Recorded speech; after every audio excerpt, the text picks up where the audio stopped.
Telangana ECET అంటే engineering common entrance టెస్ట్కి సంబంధించిన అప్లికేషన్ లోపల మీరు ఏదైనా మిస్టేక్ చేసుకుంటే దానికి సంబంధించిన రికరెక్షన్ విండో అనేది మనకు టీజీ ఈసెట్ వెబ్సైట్ లోపల ఓపెన్ అయింది.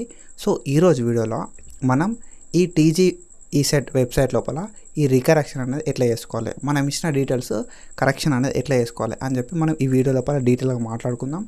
సో నేనైతే స్టెప్ బై స్టెప్ ప్రాసెస్ అయితే చెప్తా. And before starting that, hey buddies, this side Jatan, welcome back to Analytic Tutor. మా ఛానల్కి కొత్త వస్తే సబ్స్క్రైబ్ చేసుకో, మీ ఫ్రెండ్స్ అందరికీ షేర్ చేయి.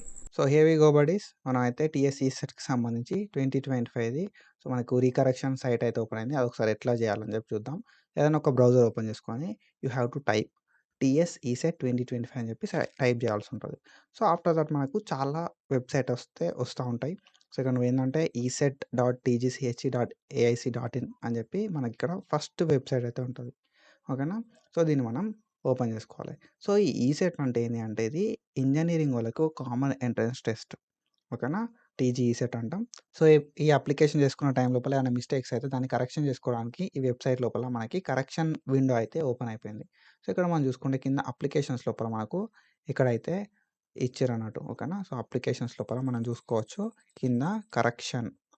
ఓకేనా. ఇన్ ఫిల్డ్ అప్లికేషన్, నువ్వు ఏవైతే ఫిల్డ్ అప్లికేషన్ ఉందో అందులోపల కరెక్షన్ కోసం ఇది అని చెప్పి అయితే ఇక్కడ ఇచ్చారు. దీన్ని క్లిక్ చేసేసారు మనకి ఇట్లా ఓపెన్ అవుతుంది. ఓకేనా. సో ఇందులోపల నువ్వు ఏమేమి ఇవ్వాల్సి ఉంటుంది అంటే రిజిస్ట్రేషన్ నెంబర్. ఓకేనా. రిజిస్ట్రేషన్ నెంబర్ అయితే ఇవ్వాల్సి ఉంటుంది. అండ్ దాని తర్వాత పేమెంట్ రిఫరెన్స్ ఐడి, నువ్వు పేమెంట్ చేసిన తర్వాత ఒక ఐడి వస్తుంది, అది కూడా ఇవ్వాల్సి ఉంటుంది. దాని తర్వాత నువ్వు ఆల్రెడీ ఏదైతే క్వాలిఫై అయినావో ఆ క్వాలిఫై అయిన ఎగ్జామ్కి సంబంధించిన hall ticket number and me mobile number, దాంతో పాటుగా మనకి ఇక్కడ డేట్ ఆఫ్ బర్త్ ఇవ్వాల్సి ఉంటుంది. సో ఇవన్నీ డీటెయిల్స్ ఉన్నప్పుడు మాత్రమే నువ్వు నీ అప్లికేషన్ని ఎడిట్ చేయగలుగుతావు.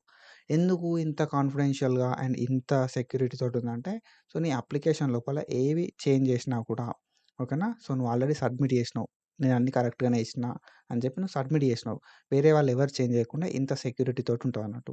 సో ఈ డీటెయిల్స్ అన్ని నీకు ఎక్కడ దొరుకుతాయి అంటే ఆల్రెడీ ఏవైతే అప్లికేషన్ ఫామ్ నువ్వు చేసుకున్నావో అప్లై చేసినప్పుడు ఒక ఫామ్ అయితే వస్తుంది, అప్లికేషన్ ఫామ్.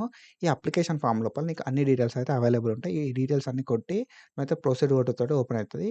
అందులోపల స్టార్ ఉన్నాయి మాత్రం నువ్వు చేంజ్ చేయగలుగుతావు. ఓకేనా. స్టార్ ఉన్నాయి మాత్రమే నువ్వు చేంజ్ చేయగలుగుతావు.